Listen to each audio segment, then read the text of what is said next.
시편 119편 57절에서 64절 말씀 함께 합독하십니다. 여호와는 나의 분기지시니 나는 주의 말씀을 지키리라 하였나이다. 내가 전심으로 주께 간구하여 싸우니 주의 말씀대로 내게 은혜를 베푸소서. 내가 내 행위를 생각하고 주의 증거들을 향하여 내 발길을 돌이켜 싸우며 주의 계명들을 지키기에 신속히 하고 지체하지 아니하였나이다. 악인들의 줄이 내게 두루 얽혔을지라도 나는 주의 법을 잊지 아니하였나이다. 내가 주의 의로운 규례들로 말미암아 밤중에 일어나 주께 감사하리이다. 나는 주를 경외하는 모든 자들과 주의 법도들을 지키는 자들의 친구라. 여호와여, 주의 인자하심이 땅에 충만하여 싸우니 주의 율례들로 나를 가르치소서. 아멘.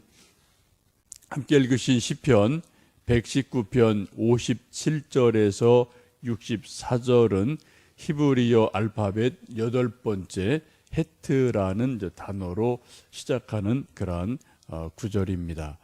헤트라는 단어는 일단 울타리라는 뜻을 가지고 있는 단어입니다. 우리 한국 사람들이 참 많은 장점 또 특징이 있는데 그 중에 하나가 빨리라는 것이죠. 그리고 우리 외국 사람들도 또 우리 한국에 와서 일하는 외국 근로자들도 한국말 배우는 것 가운데 가장 빨리 배우는 단어가 빨리예요. 하여튼 누가 빨리 해, 빨리. 또 어디 식당 가도 빨리 주세요. 하여튼 이런 빨리라는 단어가 우리 입에 늘 배어 있죠. 이 빨리라는 말이 이제 긍정적인 의미를 보면은 빠르게 일한다, 속도전, 또 아주 지체하지 않고 잽싸게 한다, 부지런하다, 이런 긍정 의미가 있습니다. 근데 빨리라는 말이 이제 부정적인 의미를 본다면 서두른다, 또 빨리 먹는 밥에 체한다, 또 고속도로도 빨리 만들어 놓고 곧이어 또 보수공사하고 이런 것들 우리가 도로에서 볼 수 있고요. 또 빨리라는 것이 또 설 읽는다, 그런 의미도 가지고 있어서 이 빨리라는 말이 긍정적인 의미도 있고 또 한편으로는 부정적인 의미도 있는 그런 단어이고 우리 한국인의 특징이 빨리이죠. 오늘 함께 읽으신 시편 119편 57절에서 64절 말씀 가운데 가장 중요한 핵심적인 말씀이 무엇일까 좀 말씀을 묵상하다가 저는 60절 말씀으로 좀 생각이 됩니다.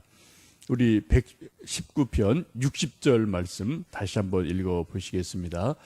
주의 계명들을 지키기에 신속히 하고 지체하지 아니하였나이다. 오늘 시편을 쓴 귀한 믿음의 선배가 하나님 말씀을 묵상하고 시편을 쓰며 하는 고백이 무엇입니까? 주의 계명들을 지키기에 신속히 하고 빨리 하고 지체하지 아니했습니다 라고 고백을 합니다. 우리가 신앙생활을 계속하면서 신앙의 성장, 성숙이 잘 되지 않는 이유가 혹 있다면 그 이유가 무엇일까요? 여러 가지 있지만 제가 볼 때는 이 말씀에 답이 있다고 봅니다. 신속한 순종이 없어요. 성경을 읽다가 우리가 마음에 감동받을 때 있고 깨달음 얻을 때 있습니다. 우리가 또 설교를 듣다가 큐티하다가 또 어떤 좋은 신앙서적 읽다가 너무 귀한 말씀이다, 은혜가 된다, 나도 이렇게 해야지라고 마음에 감동이 올 때가 참 많습니다. 감사한 일이죠. 또 깨달아질 때도 참 많아요. 그런데 막상 실천하려고 하다 보면 여러 가지 방해물이 참 많이 생기게 됩니다. 이런저런 핑계거리가 많이 생기게 되죠. 마태복음 22장에 보시면 예수님 천국의 혼인잔치를 비유로 말씀하실 때 왕이 큰 잔치를 준비해 놓고 많은 사람을 초청을 했습니다. 그때 많은 사람이 그 왕의 초청을 받고 핑계를 대죠. 나는 밭을 사서 밭일을 좀 가봐야 됩니다. 나는 소를 5개월에 사서 소가 건강한지 일 잘하는지 한번 시험을 해봐야 됩니다. 또 나는 장가 들어서 이게 신혼 재미에 빠져서 좀 바빠요. 이런저런 핑계를 다 댄다. 그런 말씀을 예수님께서 천국의 혼인 잔치 비유 말씀하시면서 말씀을 합니다. 우리말에도 그런 말이 있죠. 핑계 없는 무덤이 없어요. 그죠? 다 가보면 뭐 다 죽은 이유가 있고 핑계 있고 뭐 다 이런저런 일들이 우리에게도 있습니다. 우리가 말씀을 읽다가 설교를 듣다가 또 큐티를 하다가 하나님 말씀에 은혜가 되고 감동이 돼서 나도 한번 그렇게 해야지, 이렇게 살아야지, 이런 것들이 우리에게 종종 있거든요. 참 감사한 일입니다. 이런 것도 없는 분들이 또 뭐 가끔 있으니까요. 있는 것 자체가 참 감사한 일인데, 근데 이제 막상 그 일을 하려 하다 보면 이런저런 부담, 이런저런 핑계거리, 이런저런 방해물, 이런 것들이 생겨서 슬그머니 마음을 놔버려요. 그래서 뭐라고 말합니까? 이제 오늘은 이게 좀 여건이 안 되니까 내일부터 하지 라고 내일로 살짝 미룹니다. 내일이 언제로 돼요? 또 내일 가면 또 꼭 내일부터 하지. 또 내일 가면 꼭 내일부터 할게 라고 스스로에게 말하다가 내일이 한 달이 되고, 한 달이 1년이 되고, 1년이 10년이 되고, 10년이 평생이 되고, 이런 일들이 저도 있고요. 여러분도 그런 일이 있으실 것 같습니다.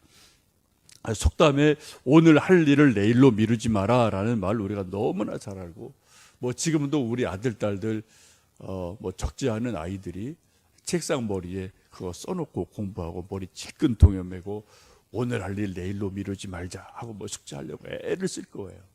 근데 대부분 작심삼일이죠. 그죠? 저도 해봤고 우리 아이들도 해보고 저희들도 애들 방에 보면은 이렇게 붙여놓은 거 많아요. 근데 보면 다 그냥 휴지 조각이더라고요. 그냥 며칠 하다가 또 히지부지 하고 이런 게 참 많은데, 우리 인생이 소위 성공할 수 있는 가장 중요한 제1 조건이 있다면, 오늘 할 일을 오늘 하는 사람은 무슨 일을 하든 자기 분야에서 성공할 가능성이 아주 높습니다. 근데 성공하지 못한 사람들의 공통점이 있어요. 뭘까요? 오늘 할 일을 오늘 안 해요. 내일 할게, 또 내일 할게. 그러다가 이제 1년, 10년 가면은 일이 결론을 얻을 수 없는 일들이 일어나게 되죠. 혹시 여러분 지금 저도 세월을 많이 살아봤고 여러분도 그러한 세월이 살아오신 세월이 있는데, 가끔 기도하다, 가끔 또 지나간 인생을 생각하다 그 일은 그때 꼭 했어야 되는데, 그런 아쉬운 이런 일 한두 가지 없으십니까? 저도 그거 있거든요. 그때 그거 정말 꼭 했어야 되는데, 그거 했으면은 조금 더 지금 내가 조금 더 좋은 모습으로 더 다르게 되지 않았을까? 이런 게 지금 저도 속에 꽤 있거든요. 여러분, 이런 것이 꼭 우리 과거에만 있나요? 오늘 내일은 우리에게 없을까요? 오늘 성경이 말씀하기를 어떻게 말씀합니까? 주의 계명을 지키기에 신속히 하고 지체하지 아니하였나이다 라고 말씀을 합니다.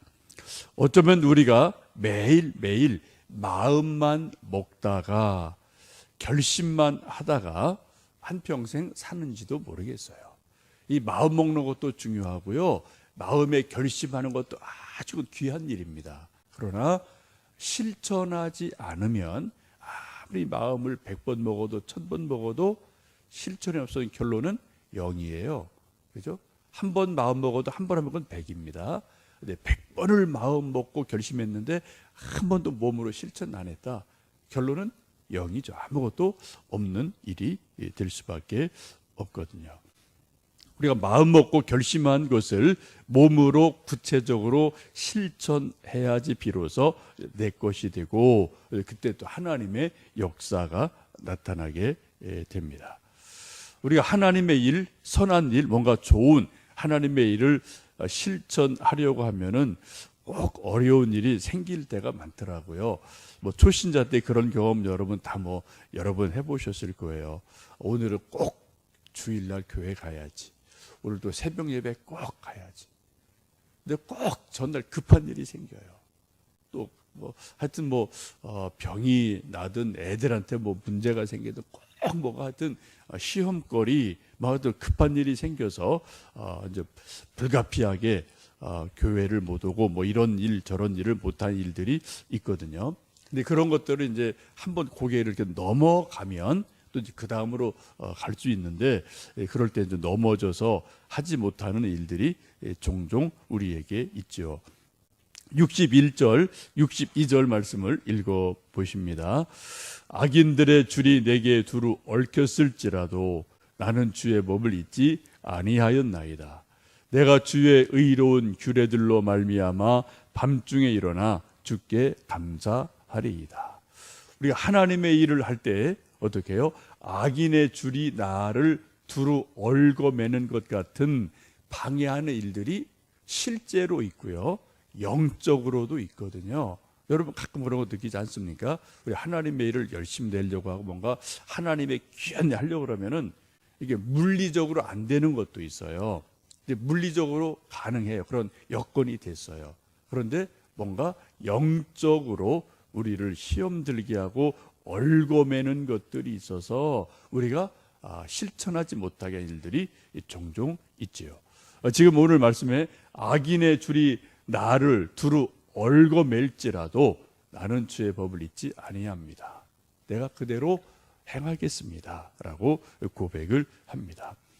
또 62절에는 시간을 우리는 내일, 다음에 라고 미루기가 쉬운데 62절 말씀 보시면 주의 의로운 규례들로 말미암아 밤중에라도 일어나서 주께 감사하리다. 내일 감사하지 날이 밝으면 하지. 이렇게 자꾸 미루기가 쉬운데 오늘 말씀에서는 어떻게 해요? 잠 자다가도 그게 꼭 할 일이면은 해야 되는 거죠. 또 뭔가 전화를 하든 메모리에 또 해놓든 뭔가 좀 최소한 액션을 취하지 않으면 그것은 또 그냥 다 지나가 버리는 일이 돼버리고 말 것입니다. 여러분 오늘도 또 성경 읽으시고 함께 또 새벽기도 말씀 나누시고 오늘 또 수요 예배 오셔서 말씀 나누고 또 우리가 매일매일 성경 읽고 말씀 듣고 큐티하고 이런 일들을 하시는데 무엇인가 하나님께서 마음을 깨닫게 하시든 감동을 주시면 하나님 이것을 실천할 수 있는 믿음도 주시고 용기도 주십시오 라고 기도하고요. 믿음으로 무엇이든 해보시면 좋겠어요. 그리고 그 다음에 뭔가 하나님이 일하시는 게 나오고요. 변화가 일어나게 되고 하나님의 은혜가 임하게 될 줄로 믿습니다. 요한복음 13장 17절에 예수님 말씀하기를 이제 너희는 이것을 알았으니 그대로 실천하면 복을 받을 것이니라 라고 말씀합니다. 야고보서 1장 25절에 자유롭게 하는 온전한 율법을 들여다보고 있는 자는 듣고 잊어버리는 자가 아니요 실천하는 자니 이 사람은 그 행하는 일에 복을 받으리라 라고 말씀합니다. 이것을 공동 번역은 이렇게 번역을 합니다. 그러나 우리에게 자유를 주는 완전한 법을 잘 살피고 꾸준히 지켜나가는 사람은 그것을 듣고 곧 잊어버리는 일이 없으며 들은 것을 실천에 옮깁니다. 이렇게 실천함으로써 그 사람은 하나님의 축복을 받을 것입니다. 라고 말씀을 합니다.